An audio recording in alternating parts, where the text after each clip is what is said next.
Gracias por acompañarnos a este evento, nuestro evento de los martes de la Sociedad Colombiana de Pediatría Regional Bolívar. Esta noche vamos a tener una conferencia súper interesante, epilepsia de origen metabólico. Gracias al laboratorio Biomarín por patrocinarnos y ayudarnos a poder hacer esta conferencia. Y gracias a la doctora Angélica Arteaga, que nos acompaña esta noche. La doctora es pediatra y neuróloga infantil de la Universidad de Antioquia. Trabaja en la IPS universitaria, Clínica León 13, Clínica Cardiovid, y es docente del Departamento de Pediatría de la Universidad de Antioquia. Y además es miembro de la Asociación Colombiana de Neurología Infantil, ASCONI. Gracias, doctora Angélica, por aceptar nuestra invitación y pues la dejo con su excelente conferencia. Bueno, muy buenas noches a todos. Gracias por estar acá.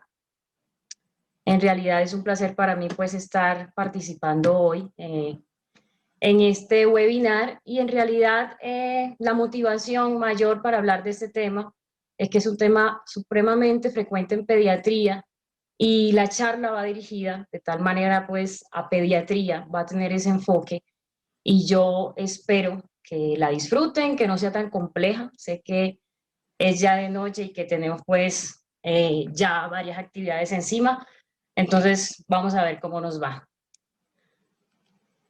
Entonces vamos a empezar por decir que no tengo conflictos de interés, no tengo intereses comerciales con laboratorios farmacéuticos o con ningún agente terapéutico discutido en esta presentación. Recibo honorarios para esta presentación por Biomarín y pues esto no es una conferencia de carácter promocional y tiene objetivo único el académico. Este va a ser el contenido de la charla. Aquí vamos a hablar un poco de los errores congénitos del metabolismo, qué son, cuáles son los mecanismos de epilepsia como tal en los errores congénitos del metabolismo, las edades más frecuentes de presentación, cómo se diagnostican, cómo se tratan en general las enfermedades neurometabólicas y cuáles son esos errores innatos del metabolismo que con más frecuencia se acompañan de epilepsia. Vamos a decir algunas conclusiones y vamos a mirar algunas imágenes como para ir refrescando la presentación. ¿Qué son los errores innatos del metabolismo o errores congénitos del metabolismo? En realidad son un grupo de trastornos, no es una sola enfermedad. Y la mayoría de las veces van a ser consecuencia de la alteración de diferentes procesos metabólicos. Esos procesos metabólicos pueden ser por una deficiencia enzimática, pueden ser por una disminución en el transportador de esas sustancias y como tal que tengan un componente neurológico, hay más de 500 ya como tal descritos. La mayoría de ellos se van a presentar o van a debutar en la infancia y una gran proporción va a estar también debutando en el periodo neonatal. La incidencia global, si los unimos a todos, es de 1 a 2.000 a 3.000 nacidos vivos. Obviamente hay regiones donde ellos se van a presentar hasta en 1 en 1.000 nacidos vivos. ¿Y por qué deben ser conocidos por el pediatra? Porque finalmente, ¿quién es la persona que va a tratar por primera vez a los niños y sobre todo a los neonatos? El pediatra, el neonatólogo, esa persona donde van a llegar por primera vez nuestros niños. El neurólogo infantil finalmente va a ser como esa persona que al final va de pronto a hacer un diagnóstico específico, pero quien va a dar como la luz o la señal de alarma va a ser el pediatra y ojalá aquí también tengamos médicos generales que también van a tener la oportunidad de enfrentarse a ellos. ¿Por qué conocerlos? Primero, porque ese abordaje inicial va a estar encaminado a prevenir secuelas y a prevenir muerte. Muchos de estos trastornos va a manifestarse como una descompensación metabólica. Esto es una urgencia. Y si no se sabe tratar, estos niños pueden morir o pueden tener muchas complicaciones a largo plazo e inclusive de manera inmediata. Una de estas manifestaciones van a ser las crisis epilépticas y hay que reconocerlas. Y del reconocimiento temprano de esto va a depender que el niño sobreviva o que el niño tenga la mínima comorbilidad posible. Ahora, ¿por qué los errores innatos del metabolismo pueden producir epilepsia? En realidad hay diferentes mecanismos. Una de ellas es que pueden interferir con el metabolismo de diferentes sustratos que finalmente van a influir en la energía que necesita esa neurona. Para poner algún ejemplo, algunos como el déficit de creatina, el metabolismo de la creatina, esta es una sustancia supremamente importante en el metabolismo cerebral, en el metabolismo neuronal. Los defectos del transporte de la glucosa, hablando específicamente del defecto o la deficiencia del transportador GLUT1, las enfermedades mitocondriales que son como por esencia las de la deficiencia energética, y también puede haber alteración en la función del acoplamiento entre las neuronas y el astrocito. El astrocito es ese componente vital que como que da el soporte a todas esas células que son tan importantes en todas las funciones de nuestro cuerpo y principalmente del sistema nervioso central. Pero también se pueden alterar las vías de los neurotransmisores, que básicamente van a ser neurotransmisores excitatorios, al que más conocemos es el glutamato, o los neurotransmisores inhibitorios, que casi que acoplan o relajan esa excitabilidad neuronal, como es el GABA, ácido gamma aminobutírico. Pero ¿a qué edad se manifiesta la mayoría de estos errores congénitos del metabolismo? Obviamente una mayor proporción de estos van a debutar en el periodo neonatal, hasta el 25%.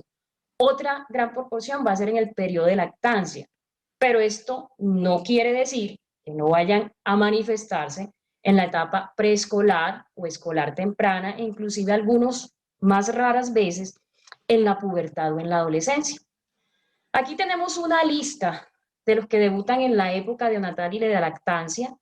En realidad, solo para mencionarles algunos, no vamos a hablar de toda esa cantidad de errores congénitos del metabolismo, pero resalto la hiperglicemia no cetósica, la alteración, las enfermedades peroxisomales, la deficiencia de transaminasa del GABA, que puede empezar en los neonatos, la lipofuscinosis seroidea neonatal, y también cualquier causa de hipoglicemia, sea un origen por error innato del metabolismo o cualquier otra causa secundaria, también puede manifestarse con crisis convulsivas.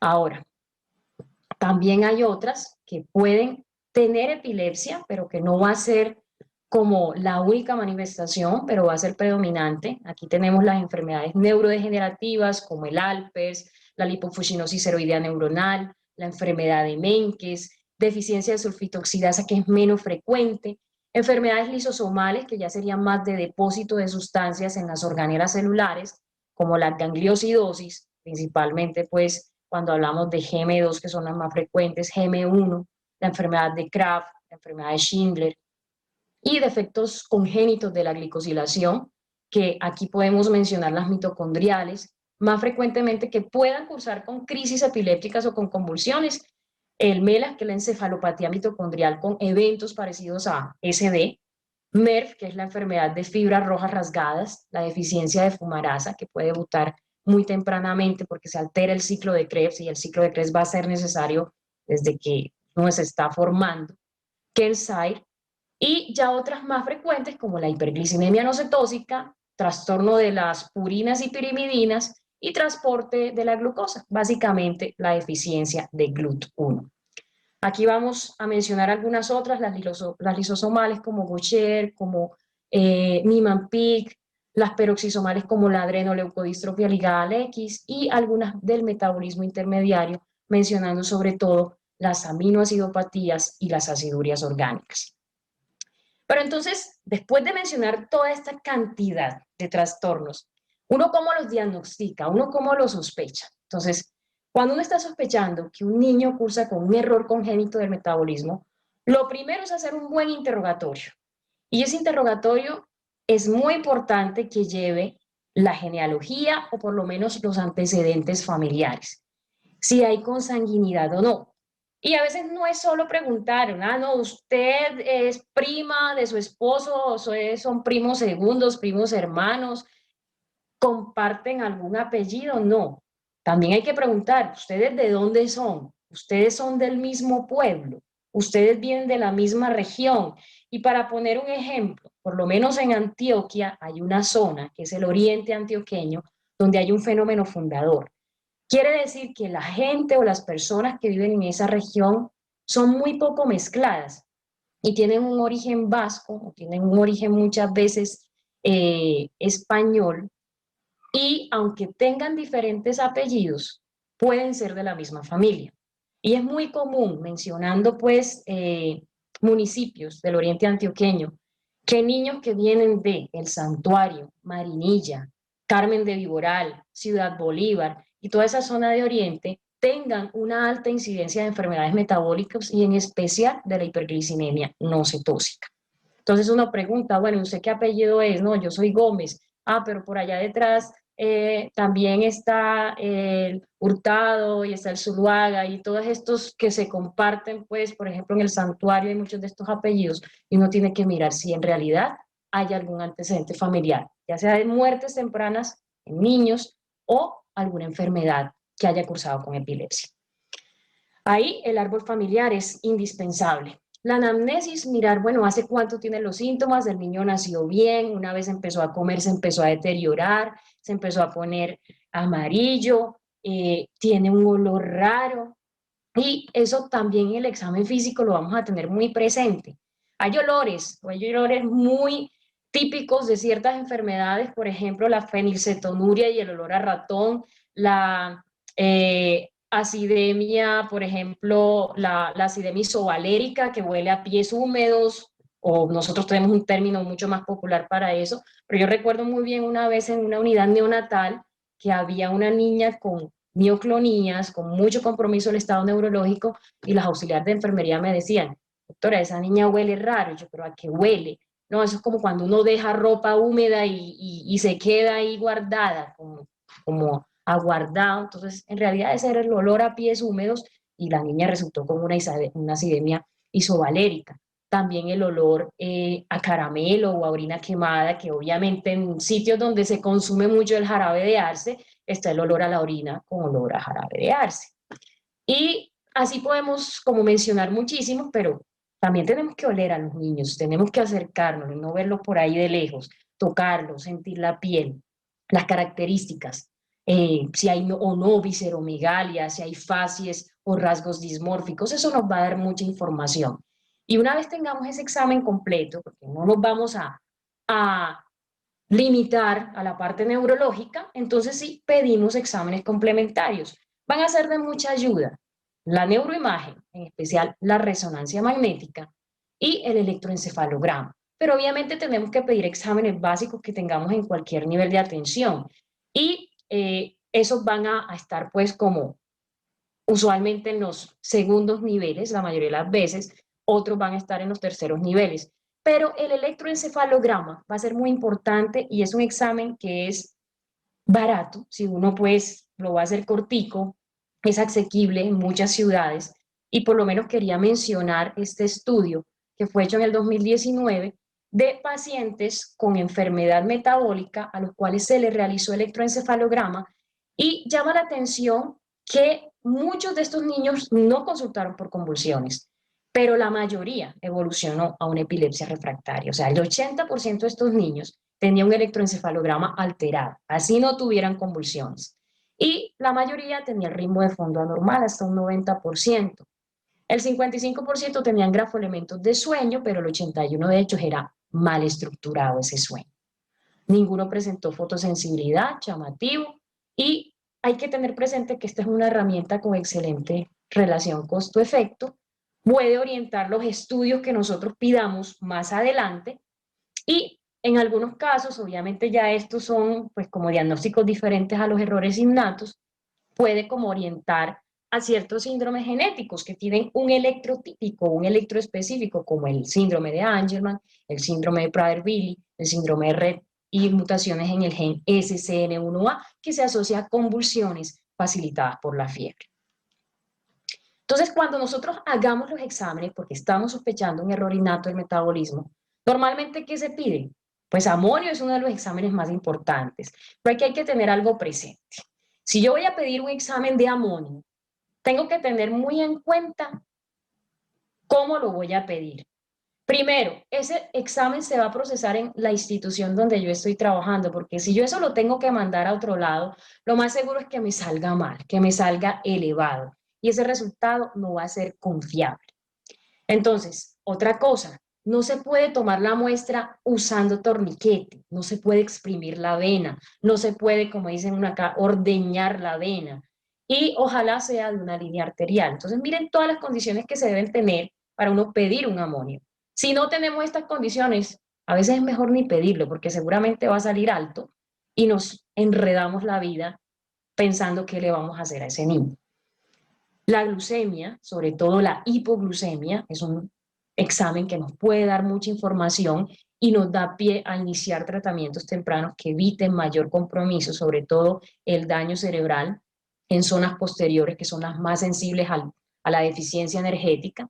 La acidosis láctica, entonces el lactato, muy importante pedirlo, pero también tiene el problema de que se puede afectar por la forma en que se tome la muestra. Alteraciones en la coagulación también pueden estar presentes, alteraciones hidroelectrolíticas, y si hay esa alteración hidroelectrolítica, no pensar en un trastorno aislado, puede hacer parte de una enfermedad metabólica, alteraciones en el sodio, alteraciones en el calcio, pancitopenia, sobre todo trombocitopenia, anemia y algunas que pueden cursar con leucopenia. La disminución de la glucosa en el líquido cefalorraquídeo, sobre todo en niños más grandes, puede hablar de la deficiencia del transportador de glucosa 1. Y ya exámenes más específicos, la alteración de los aminoácidos, de los ácidos orgánicos, de los lípidos. Y obviamente, ojalá podamos tener estas muestras no solo en sangre, sino en orina y en líquido cefalorraquídeo. Ahora, ¿uno cómo trata esto? Me voy a adelantar un poco porque ahorita vamos a hablar como de cada enfermedad por separado. Pues obviamente si uno está con un niño en fase aguda, está descompensado, está intoxicado, tiene un trastorno metabólico que pone en riesgo su vida, lo importante pues es cómo tratar eso inicialmente. Hacer un soporte nutricional, sobre todo evitando darle aquellas sustancias que lo pueden estar intoxicando, sobre todo disminuir la ingesta de proteínas, tratar o corregir los trastornos hidroelectrolíticos, mirar cómo está la parte respiratoria, si es un niño que tiene mucha disminución del nivel de conciencia o está en inminencia de falla, ojalá utilizar ventilación asistida, que puede ir desde oxígeno por cánula nasal hasta intubación orotraqueal, uso de CPAP, uso de ventilación no invasiva. Y ya en medidas extremas, por ejemplo, tratar el edema cerebral. Ahora, ¿yo cómo evito que el edema cerebral aumente? Pues si tenemos sustancias que están intoxicando, que están alterando la osmolaridad, pues a veces va a ser necesario la exsanguinotransfusión, la diálisis peritoneal, la hemodiálisis. Y todos estos son procedimientos que se pueden hacer en una unidad neonatal. Y si estamos ya con niños más grandes, pues en una unidad de cuidado intensivo pediátrico. Si ya nosotros sabemos o tenemos sospecha de cuál error innato del metabolismo es, entonces ya vamos a hacer una dieta para evitar que sigan aumentando esas sustancias que pueden hacer daño, sustituir la vía metabólica comprometida mediante suplementos y tener presente que muchos de estos errores innatos no van a responder adecuadamente a los fármacos antiepilépticos. Y eso casi que es un signo de alarma. Si yo tengo un niño en el que empecé a darle el medicamento de elección en crisis mioclónicas o en espasmos, no responde, bueno, ¿qué está pasando acá? El electro me puede ayudar mucho, pero la resonancia también. Y hacer un tamizaje metabólico básico con los exámenes que ya mencionamos. Ahora, los estudios complementarios, pues obviamente van a depender de la sospecha clínica que yo tenga y se pueden usar cofactores que si bien no van a ser útiles en todas las condiciones, por lo menos no le van a hacer daño si los utilizamos combinados, como el ácido fólico, el ácido folínico, la piridoxina, la biotina, la L-arginina, la creatina, pues no se lo administra y ya después cuando sepa exactamente de qué se trata, pues le va quitando cosas. Aquí tenemos entonces algunos errores innatos que pueden manifestarse con epilepsia y que tienen poca respuesta a los fármacos antiepilépticos, pero van a responder a suplementos o a vitaminas. Y aquí hay una lista grande: la hiperglicinemia no cetósica, las citopatías mitocondriales por las alteraciones de la polimerasa gamma, las acidurias orgánicas, la deficiencia de GLUT1, etcétera, para mencionar algunas. Aquí tenemos una imagen que yo quiero pues como resaltar. Este es el astrocito, esta es una estructura, una célula seguramente importante en toda la función cerebral. Aquí están los astrocitos con sus piecitos que se van dirigiendo hacia el vaso y que son muy importantes en todo lo que es el funcionamiento de la barrera hematoencefálica. Todas estas imágenes pues como para irlas mostrando a medida que vayamos viendo la presentación y hagamos como un descanso de toda esta cantidad de cosas que estamos diciendo. Ahora vamos a hablar en sí de condición por condición, obviamente de las más frecuentes, y vamos a hablar un poco de cómo se manifiestan, cómo podemos diagnosticarlas y cómo se pueden tratar. Hay defectos del metabolismo del GABA que se pueden manifestar desde el periodo neonatal y son convulsiones que son dependientes de la piridoxina. Tienen herencia autosómica recesiva, es decir, va a haber con frecuencia un antecedente de consanguinidad o de población con efecto fundador o algunos apellidos compartidos, y se debe más que todo a una disfunción de la descarboxilasa del ácido glutámico. Esto se resume en que se disminuye el GABA. Si nosotros disminuimos el GABA, básicamente todo va a estar excitado, todo está alborotado. Entonces, básicamente estos niños van a tener crisis por la deficiencia enzimática de esta sustancia desde la etapa prenatal, intraútero, se pueden presentar las crisis o inmediatamente después del parto. ¿Cómo van a ser estas crisis? Son espasmos, generalmente musculatura axial o crisis generalizadas, y pueden evolucionar fácilmente a un estado convulsivo. Estos niños, además de las crisis, van a tener hipotonía, van a tener pobre contacto, van a estar encefalopáticos, van a tener movimientos oculares erráticos y mioclonías, sobre todo desencadenadas por estímulos acústicos, por sonidos. Entonces, una clave, esas crisis que son tipo espasmos o en donde hay como tal un estatus y que yo hago una palmada y ahí mismo se desencadenan, pueden deberse a una deficiencia de GABA. Y estas es más probable que respondan a la administración de piridoxina.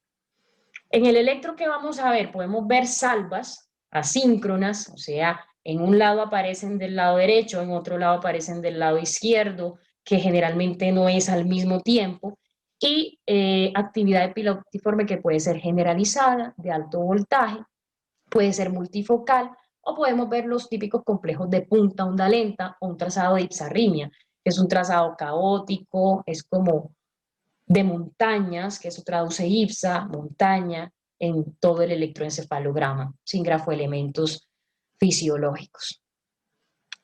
¿Para esto qué sirve? La piridoxina. Entonces, uno normalmente utiliza la piridoxina intravenosa, 100 miligramos.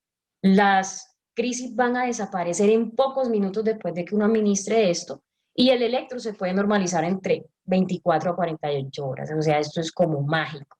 Y el mantenimiento, para evitar que haya recurrencia, pues se puede hacer con 15 a 30 miligramos kilo día, y se puede doblar la dosis cuando haya situaciones de estrés, infecciones, porque disminuye pues como tal el efecto. No es solamente dar piridoxina, también se benefician estos niños de una triple terapia con piridoxina, suplementos de L-arginina y la restricción de lisina, que puede aumentar como tal la excitabilidad neuronal. Hay otras que son dependientes de vitaminas, convulsiones folínico-sensibles. Esta también va a dar crisis neonatales refractarias que se mejoran con ácido folínico, 3 a 5 miligramos kilo día. Sabemos que no es tan fácil conseguir ácido folínico. A veces uno consigue el ácido fólico, pero no va a tener el mismo efecto. Estos pacientes, independientemente de que reciban el ácido folínico, de todas formas van a tener un retraso en el desarrollo, y algunos que tienen mutaciones en el gen ALDH, que es el mismo como tal de la deficiencia de GABA, pueden responder a piridoxina.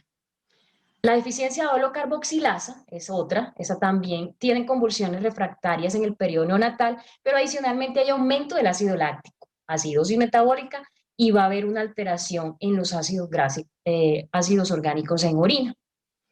La mayoría, hasta el 70% de estos niños, va a tener crisis refractarias, y no siempre de la misma semiología. Pueden variar focales, generalizadas, estatus, espasmos, y son resistentes a la mayoría de medicamentos antiepilépticos. El electro, en la mayoría de los casos, va a ser ipsarrítmico. Y aquí puede entrar como tal la deficiencia de biotinidasa, que puede tener síntomas un poquito más tardíos, después de los 3 meses, y que va a tener una respuesta, pero espectacular, a la biotina. Los niños pueden también tener alteraciones en la piel, pueden tener una dermatitis. Entonces, niños con crisis epilépticas que debutan a los 3 meses, la piel se le vuelve nada, se pone descamativo, eritematoso, deficiencia de biotinidasa. Ahora, defectos del metabolismo de purinas y pirimidinas. Esto en realidad es más raro. Yo tuve oportunidad de ver a una niña con una deficiencia de sulfito oxidasa en diciembre del año pasado. Puede aparecer aislada, puede ser combinada con la deficiencia del cofactor de molibdeno, por ejemplo. Tiene una herencia autosómica recesiva. ¿Y cómo debutan estos niños? Estos niños se supone que no tienen ninguna anoxa perinatal, y empiezan a tener la evolución de un niño con una encefalopatía hipoxicoisquémica. Encefalopatía, poca respuesta, convulsiones, alteraciones en succión. Puede que tengan alteraciones inclusive de tipo respiratorio. Usted le hace una tomografía y la tomografía es con edema. Entonces uno dice, bueno, edema cerebral, listo, una encefalopatía hipóxica. Después se le hace una resonancia, el niño no mejora, sigue encefalopático, sigue con mucha hipotonía, puede tener fases características, puede tener frente prominente, labios gruesos, con el tiempo puede desarrollar luxación del cristalino.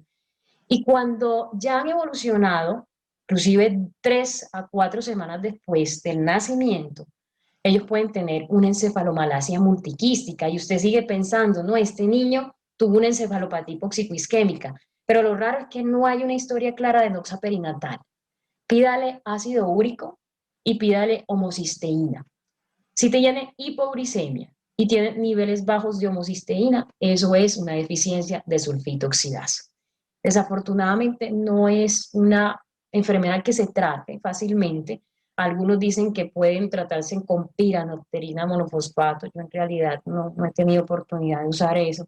Y algunos pueden responder a dextrometorfano, pero el pronóstico es muy malo. Y esta pues es la imagen como tal de la resonancia cuando estos niños llevan ya 3 a 4 semanas de nacidos, con una clínica muy sugestiva de encefalopatía hipoxicoisquémica, pero en quien no hay claridad de una historia que haya producido una encefalopatía hipóxica. Esta es una imagen del hipocampo. Este órgano para mí, o esta parte pues del cerebro, me parece preciosa. Aquí se ve el asta de Amón, y es un área que todavía tiene mucho pues como por conocerse. Esto es microscopía electrónica. En realidad esta no es de humano, esta es de ratón, pero se parece mucho a la de nosotros. Bueno, hablemos un poco de la hiperglicemia no cetóxica. Esta quizás es una de las enfermedades metabólicas a la que nos enfrentamos con más frecuencia acá en Antioquia. Es una enfermedad en donde la historia natural es, el niño nace bien, puede nacer bien, pero también puede tener antecedente de que la madre sentía que el niño brincaba en el vientre, como si tuviera hipo. Y el niño puede nacer y inmediatamente empezar con hipo. Después de eso puede haber un deterioro en su nivel de conciencia, puede presentar apneas y alteraciones más de tipo vegetativo. Puede empezar a tener mioclonías segmentarias, miembros superiores de un hemicuerpo, generalizadas, espasmos y crisis focales que se vuelven refractarias. Uno normalmente que le inicia a un niño que está recién nacido empieza con convulsiones fenobarbital, pues eso casi no le sirve. Y le hacemos el electroencefalograma y aparece el típico patrón de supresión, estallido, supresión, estallido. La mayoría de las enfermedades metabólicas del periodo neonatal puede cursar con este patrón. Y ahí entro nuevamente como a darle publicidad al electroencefalograma. O sea, si usted tiene un niño con compromiso neurológico que no sabe exactamente qué tiene, usted le da de comer y se empeora, hágale un electroencefalograma. Puede que tenga una enfermedad metabólica y el diagnóstico se lo dé ese examen. Y se ahorra una cantidad de exámenes que a veces no están disponibles en todos los sitios o que a veces uno tiene dudas de cuál es el que debe pedir, el electro sería más fácil de interpretar. El diagnóstico, pues obviamente se hace ya de manera específica por un aumento de glicina en líquido cefalorraquídeo, puede estar incrementada hasta 10 veces, y en los ácidos orgánicos en orina también puede haber elevación de este. El tratamiento, pues la clave está en reducir el aporte de glicina, restringiendo las proteínas, glicina y serina, y facilitando la eliminación a través del uso de benzoato de sodio. Esta es una enfermedad que responde poco a antiepilépticos, y lo que se sugiere es que si nosotros estamos sospechando eso, por favor no usemos ácido valproico, porque inhibe el metabolismo de la glicina y lo que va a hacer es aumentar los niveles y estos niños se pueden empeorar. La deficiencia de serina, esta es menos frecuente. La enzima que se afecta es la 3-fosfoglicerato deshidrogenasa. Aquí una clave es que hay microcefalia congénita. Entonces el niño desde que nace tiene la cabeza pequeña y empieza a tener crisis en los primeros meses.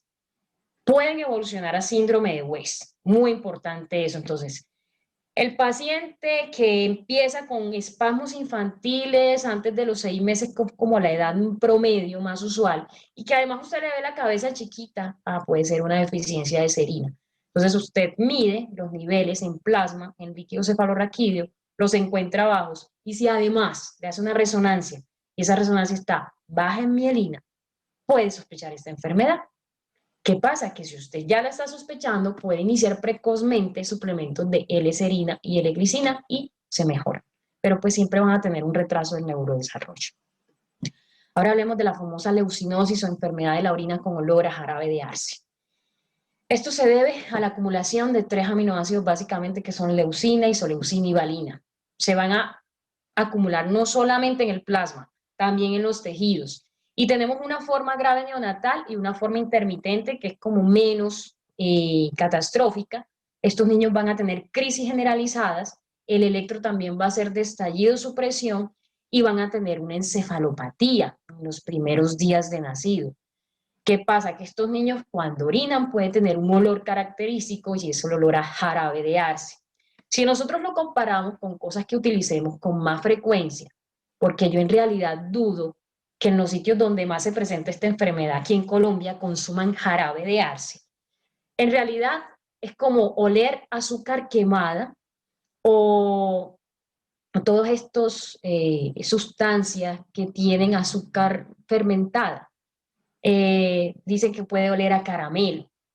Y si yo tengo esto, pues en realidad ya puedo como hacer una resonancia, por ejemplo, y la resonancia me puede dar mayor información. Usualmente puede haber edema protuberancial, hiperintensidad de los pedúnculos cerebelosos, puede haber hiperintensidad de la sustancia blanca, y ya pensando en eso, pues yo pido los aminoácidos plasmáticos y ácidos orgánicos en orina, y la idea es que me salgan alterados valina, isoleucina y leucina. Le llaman leucinosis porque quizá es el aminoácido que más daño produce, el más tóxico.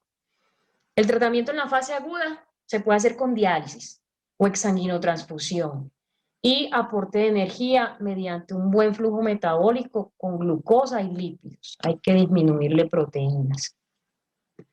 Los otros que también conocemos mucho son los defectos del ciclo de la urea. Estos pueden aparecer o ser consecuencia de enzimopatías del ciclo de la urea. Van a manifestarse con hiperamonemia. La hiperamonemia usualmente va a producir un grado grave de encefalopatía, de alteración como tal del nivel de conciencia, y puede tener muchísimas manifestaciones. Puede tener síntomas de intoxicación con letargia, puede llegar al coma, puede haber crisis epiléptica de tipo generalizado, refractario, y el tratamiento es urgente. O sea, con estos niños uno no se puede quedar ahí como pensando qué es lo que va a hacer. Lo primero es disminuir todo aquello que aumente como tal la producción de amonio, así que dejarlo sin vía oral, hacerle un buen aporte de glucosa, y pues actualmente contamos con el ácido carglúmico 100 a 250 miligramos kilo día como tratamiento específico para bajar los niveles de amonio. Las acidurías orgánicas pues son muchas, son varias, no quise poner la lista aquí porque pues es de pronto enredarnos un poco más, son más de 80, se presentan muchas en los primeros días de vida, en la fase aguda puede tener vómito, puede tener crisis más de tipo mioclónico y obviamente evolucionar a la letargia y al coma. Muy importante, muchas están asociadas con acidosis metabólica. Y aquí pongo esta foto tiene toda la intención porque es que tenemos países donde se hace el tamizaje metabólico neonatal y se incluyen muchas de estas acidurias, pudiendo nosotros empezar un tratamiento temprano, un tratamiento precoz. Y el pronóstico de estos niños en otros países es muy diferente al que podemos tener acá. Pues en países como Argentina, como Chile, obviamente este tamizaje se está haciendo y obviamente pues, los niños les va mucho mejor. Las enfermedades peroxisomales, más que todo, pues son enfermedades en donde las organelas empiezan a fallar, pueden debutar con crisis neonatales también resistentes a los medicamentos, trazado electroencefalográfico de estallido de supresión, y va a haber sobre todo una elevación en el plasma de los ácidos grasos de cadena muy larga. Estos son en realidad raras, pero hay que estar preparados para diagnosticarlos. Citopatías mitocondriales se asocian frecuentemente con epilepsia, pueden debutar en el periodo neonatal con una encefalopatía, con mioclonías, con brinquitos y con espasmos infantiles. Pueden deberse a diferentes mutaciones, defectos del ADN mitocondrial o las llamadas polpatías, que son alteraciones por trastornos de la polimerasa gamma, muy importante en todo el metabolismo energético. Y para estas citopatías, en realidad, el tratamiento con el que contamos es muy poquito, pero se ha utilizado la coenzima Q10, 20 miligramos kilo día, que a veces es bien difícil de conseguir y las que uno encuentra no sabe qué tan confiables son. La deficiencia del transporte de glucosa, esta podemos verla inclusive con más frecuencia, esta no se manifiesta tan temprano, pues esta no es del periodo neonatal, puede empezar en la lactancia, algunas veces se puede diagnosticar en la etapa preescolar, y son niños que empiezan a tener crisis mioclónicas, ausencias atípicas, alteraciones como tal del sensorio, estados confusionales, y que pueden estar asociados la mayoría de las veces a un compromiso cognitivo, un retraso del neurodesarrollo. Pueden tener también problemas comportamentales y pueden asociarse muchas veces a microcefalia. Entonces tenemos esos niños que como que tienen ausencias, pero el trazado no es el típico, no responden a los medicamentos. Entonces, bueno, hagámosle una medición en líquido cefalorraquídeo de glucosa y comparémosla con la del plasma. Y lo que uno ve usualmente es que hay una disminución significativa de la glucosa con respecto a la plasmática. Pues obviamente siempre, usualmente la del líquido es menor, pero esta está muchísimo más baja. Normalmente uno saca un promedio y esa es la base como de la sospecha diagnóstica. De todas formas, para confirmarlo, uno hace la prueba genética y también puede tener un electroencefalograma que se va alterando con el tiempo. Al principio puede ser completamente normal y es una entidad que responde muy poquito a los medicamentos antiepilépticos.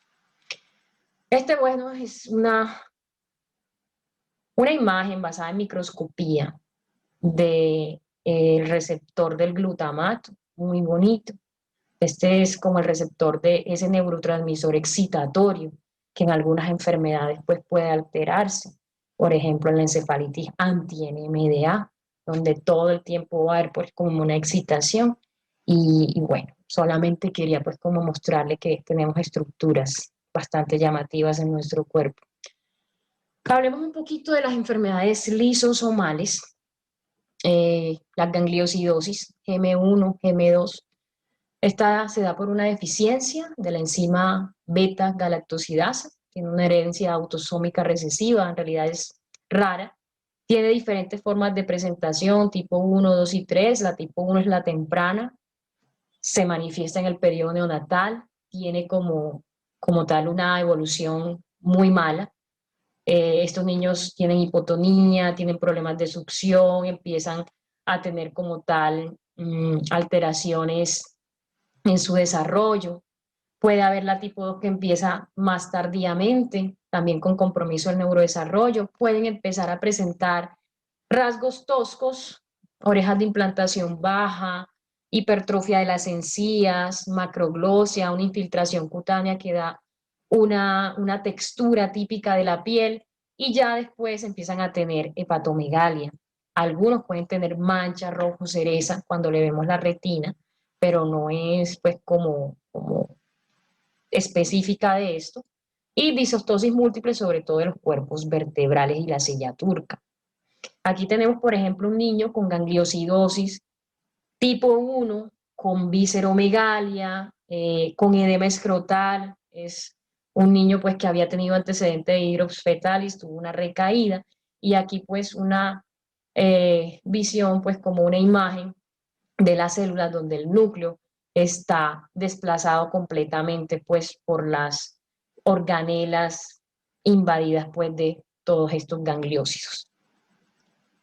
Estas son pues como fotografías de diferentes niños con gangliosidosis tipo 1. Pueden variar dependiendo del tipo que presenten, y la evolución en el tiempo obviamente va a depender también de la cantidad de enzima que esté funcionando en ese momento. La GM2, estas son más frecuentes, es un grupo de enfermedades, entre ellas está la Tay-Sachs, que es como la que más hemos escuchado. Tiene una prevalencia baja, pero hay algunas poblaciones como los judíos ashkenazi que pueden tener 1 en 2000, y pues obviamente sería una población para tamizar con más frecuencia.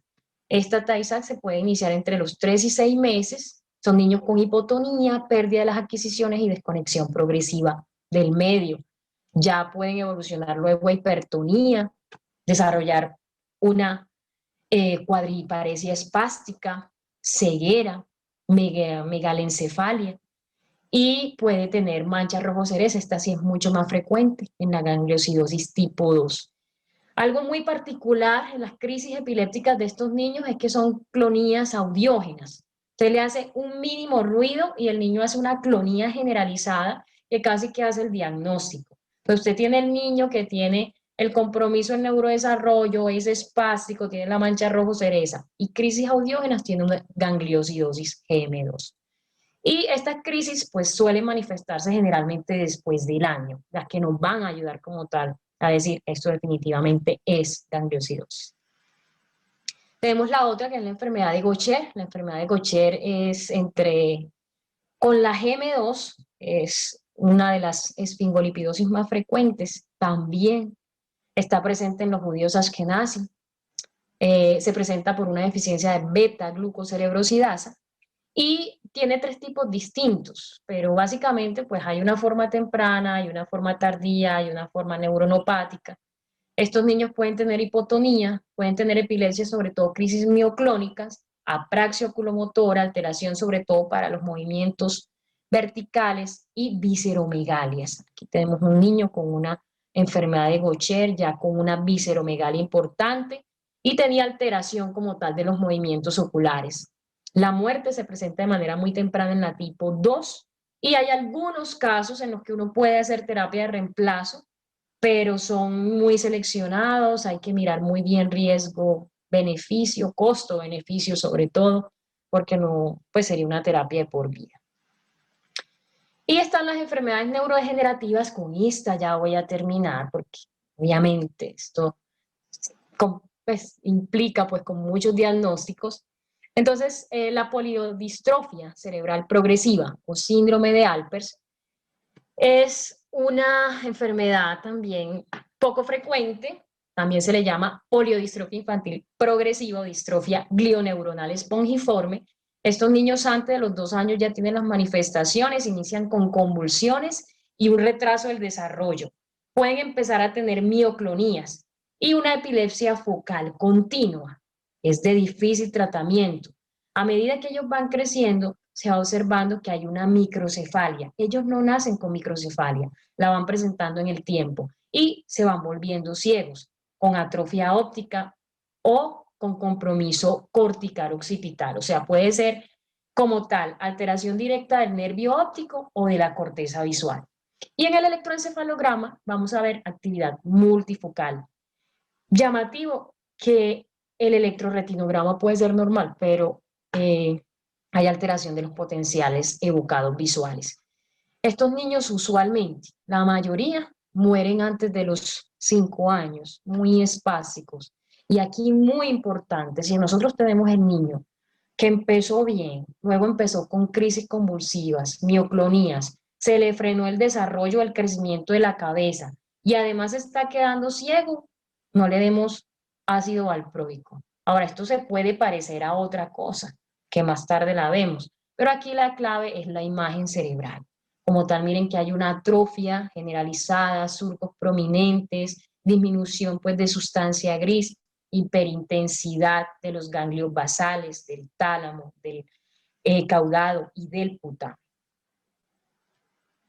Tenemos la lipofuscinosis seroidea neuronal. Esta es una enfermedad que es más frecuente en otros países. El grupo como tal de lipofuscinosis se le ha llamado enfermedad de Batten. Tienen una herencia autosómica recesiva. Es una enfermedad de depósito lisosomal. Aquí la sustancia que se acumula es la seroidolipofusina, que se acumula sobre todo en células nerviosas y en retina, y que va a generar con el tiempo una degeneración como tal de la función cerebral, con pérdida de la visión, pérdida de la movilidad, alteraciones en succión de eglución, mioclonías y epilepsia que puede volverse de otro tipo, multifocal, por ejemplo. Esta enfermedad ha sido descrita sobre todo en Finlandia, que puede ser hasta de 1 en 20.000 nacimientos. Hay otros países que tienen incidencia como de 13.6 por 100.000 en Canadá. Y, por ejemplo, aquí en Colombia hay algunas zonas donde la estamos viendo con más frecuencia, como la sabana cordobesa y de Sucre y la parte como tal de Cauca y Cundinamarca. La lipofuscinosis seroidea tipo 2, como tal, tiene una incidencia de 0.5 por 100.000 nacidos vivos. Esta es la que estamos viendo pues en Colombia cada vez con más frecuencia. Hay diferentes tipos, infantil tardía, donde está la lipofuscinosis seroidea tipo 2, que actualmente si se detecta de manera temprana, podríamos iniciarle un tratamiento precoz, pero a veces es difícil detectar esto de manera temprana. Lo primero, como signo inicial, es que estos niños pueden tener una alteración en el lenguaje y empiezan con regresión adicional a que no venían desarrollando bien su expresión. Aproximadamente a los 2, 4 años empiezan con convulsiones y hemos visto que pueden iniciar con convulsiones febriles. Después pueden tener crisis mioclónicas y luego va a haber una progresión a una degeneración completa con pérdida de habilidades motoras, visuales, cognitivas, y eso puede darse pues ya en etapas tardías. Entonces aquí tenemos un ejemplo. Usted es un niño de 18 meses, se ve muy bien, que a los 18 meses pues todavía no decía nada, pero a los 18 meses ya debe estar diciendo palabras. A los 3 años el niño se veía muy bien, pero seguía sin hablar. A los 5 años empezó con alteración en la marcha y mioclonías, aunque ya había tenido mioclonías antes de la alteración en la marcha, con ataxia y espasticidad. A los 7 años ya con muy poca visión, con muy poca movilidad, y a los 10 años son niños que están reducidos a una silla de ruedas, sin poder comer, sin poder ver, sin poder moverse. Pero si nosotros pudiéramos hacer un diagnóstico temprano, pues de pronto esto se podría evitar. ¿Qué se ve en la resonancia magnética de estos niños? Hay una atrofia que es progresiva. Uno al principio ve solamente lesiones cerebelosas, luego empieza toda la parte como tal cerebral. Va a haber hiperintensidades en sustancia blanca periventricular y en la espectroscopia pues puede haber un patrón alterado también con disminución de N-acetilaspartato. Aquí tenemos una imagen inicial donde lo que más se ve es la atrofia cerebelosa. Miren estas folias prominentes, aquí los surcos entre las folias. Se ve un cerebro que, bueno, uno dice se ve como normal, pero si estamos viendo el cerebro de un niño de 4 años, pues esto ya tiene surcos muy pronunciados. Con el tiempo puede haber hiperintensidad de la parte pues como blanca cerebelosa, de la sustancia blanca cerebelosa, Y esta es como la evolución natural, aquí hay atrofia, aquí se empieza a ver la atrofia del cerebelo también, y las hiperintensidades periventriculares de sustancia blanca. Si nosotros tenemos estos pacientes, pues obviamente si tienen crisis epilépticas le vamos a hacer un electroencefalograma, pero aquí pasa que al principio puede ser normal, y más si uno no hace maniobras de estimulación, sobre todo fotoestimulación. Puede haber mayor atenuación con la apertura y el cierre ocular, y en periodos interictales podemos ver punta, polipunta onda lenta multifocal, más que actividad occipital. Puede haber lentificación de la actividad de base y lo más importante es que tienen una respuesta fotoparoxística con frecuencias bajas, 2 Hz, 1 Hz, o sea, una fotoestimulación por segundo. Es más fácil que hagan las mioclonías que si yo le hago una fotoestimulación, por ejemplo, a 10 Hz o a 15 Hz. Entonces, aquí tenemos, por ejemplo, un video de una niña a la cual se le está haciendo fotoestimulación a 2 Hz, 2 por segundo, y miren que al poco tiempo ella presenta las mioclonías. Vamos a verlo nuevamente.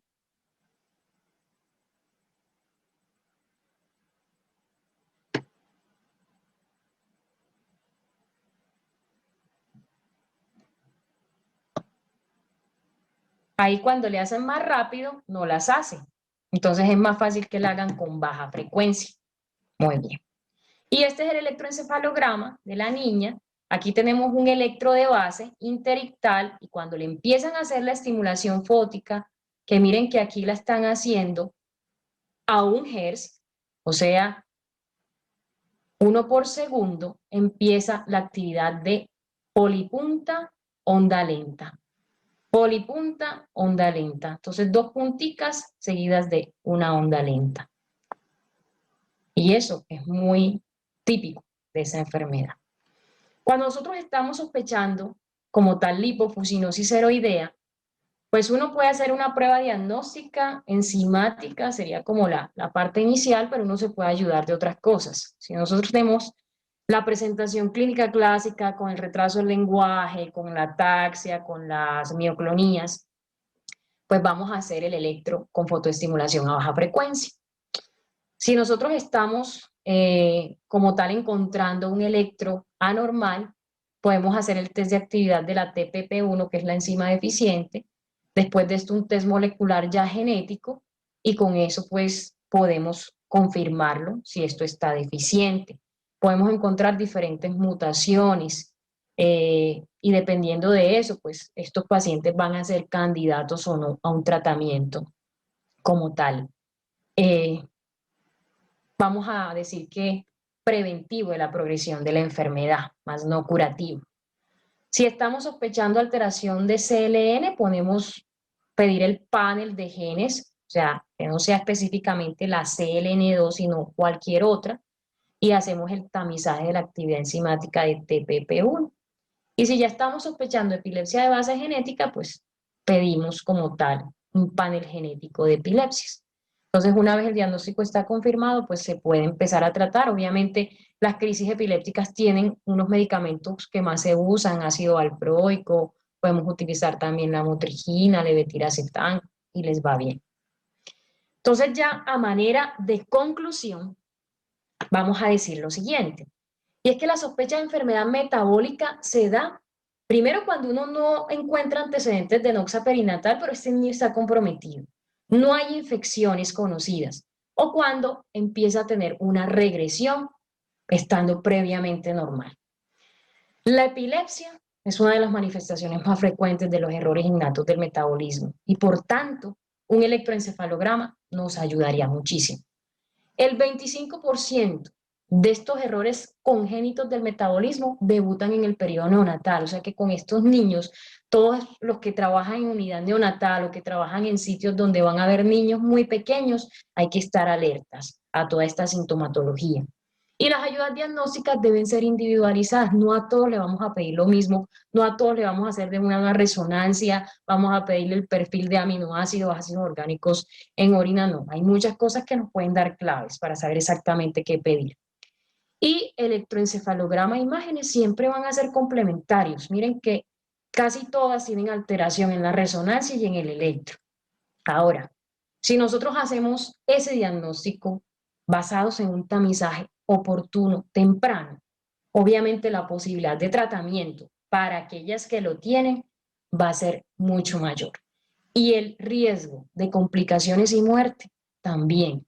Y sabemos que algunos se mueren es por esa fase aguda de descompensación metabólica, de intoxicación, que si nosotros estamos preparados para tratar una hiperamonemia, una hipoglicemia refractaria, una hiperglicinemia, pues estos niños pueden tener un pronóstico muy diferente y obviamente la familia también, porque no es igual tener un niño con un retraso en neurodesarrollo, que por ejemplo tenga un déficit cognitivo, hablo a los 4 años, que tener un niño con una epilepsia refractaria, con una cuadriparesia espástica, con trastorno de succión y de ilusión.